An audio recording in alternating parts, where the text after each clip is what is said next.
আসসালামু আলাইকুম রহমতুল্লাহ। আশা করি আপনারা সকলেই আল্লাহ তাআলার রহমতে ভালো আছেন।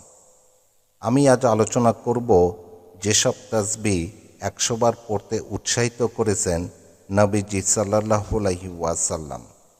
তো আসুন আমরা জেনে নিই হাদিস ও কোরআনের আলোকে। জিকির বা আল্লাহর স্মরণ মুমিনের গুণ। মুমিন কখনো আল্লাহর স্মরণ থেকে গাফেল হয় না, কেননা আল্লাহ রব্বুল আলামিন তাদের সেই নির্দেশ দিয়েছেন, হে মুমিনগণ, তোমরা বেশি বেশি আল্লাহর জিকির করো এবং সকাল সন্ধ্যা তার পবিত্রতা ঘোষণা করো। সূত্র সূরা আহজাব 41 থেকে 42 নম্বর আয়াত।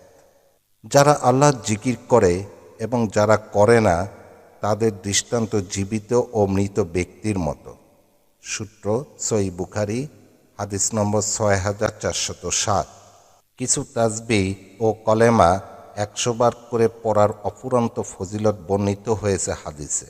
বলা হয়েছে, যে ব্যক্তি 100 বার করে সুবহানাল্লাহ, আলহামদুলিল্লাহ, আল্লাহু আকবার ও লা ইলাহা ইল্লাল্লাহ পড়বে, সেদিন তার চেয়ে বেশি সওয়াব কেউ আল্লাহর দরবারে পাঠাতে পারবে না, ওই ব্যক্তি ছাড়া যে তার মতো ওই জিকিরগুলো করেছে। উম্মে হানি রাদিয়াল্লাহু তাআলা আনহা রাসূলুল্লাহ সাল্লাল্লাহু আলাইহি ওয়াসাল্লামের কাছে এসে বলেন, ইয়া রাসূলাল্লাহ, আমি বুড়ো ও দুর্বল হয়ে গেছি, আমাকে এমন একটি আমল শিখিয়ে দিন যা আমি বসে বসে পালন করতে পারবো। তিনি বললেন, তুমি 100 বার সুবহানাল্লাহ বলবে, তাহলে 100টি কৃতদাস মুক্ত করার সমপরিমাণ সওয়াব পাবে।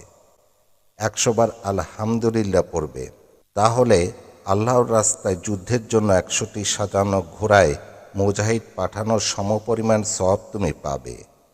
100 বার আল্লাহু আকবার বলবে, তাহলে 100টি মাকবুল উট কোরবানির সমপরিমাণ সওয়াব পাবে। তুমি 100 বার লা ইলাহা ইল্লাল্লাহ বলবে, তাহলে তোমার সওয়াবে আসমান ও জমিন পূর্ণ হয়ে যাবে এবং তোমার কোনো পাপই বাকি থাকবে না।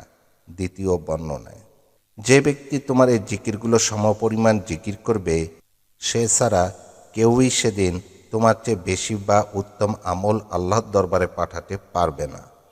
হাদিসটি বিভিন্ন সনদে বর্ণিত হয়েছে এবং সনদগুলো হাসান বা গ্রহণযোগ্য।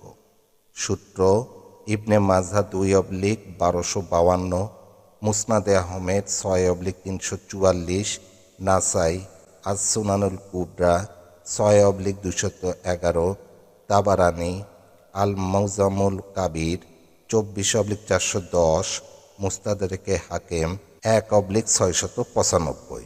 আবু উমামা রাদিয়াল্লাহু তাআলা আনহু থেকে একই অর্থে বর্ণিত অন্য হাদিসে রাসূলুল্লাহ সাল্লাল্লাহু আলাইহি ওয়াসাল্লাম সকলকে 100 বার করে উক্ত জিকিরগুলো আদায় করতে উৎসাহ দিয়েছেন এবং অনুরূপ সওয়াবের সুসংবাদও দিয়েছেন।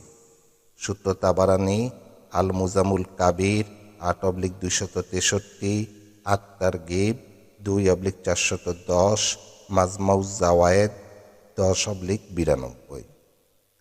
আল্লাহ তাআলা মুসলিম উম্মাহকে উপরোক্ত নিয়মে অর্থাৎ মূল 4 তাসবিহ 100 বার করে মোট 400 বার প্রতিদিন পাঠ করার তৌফিক দান করুন। আমিন।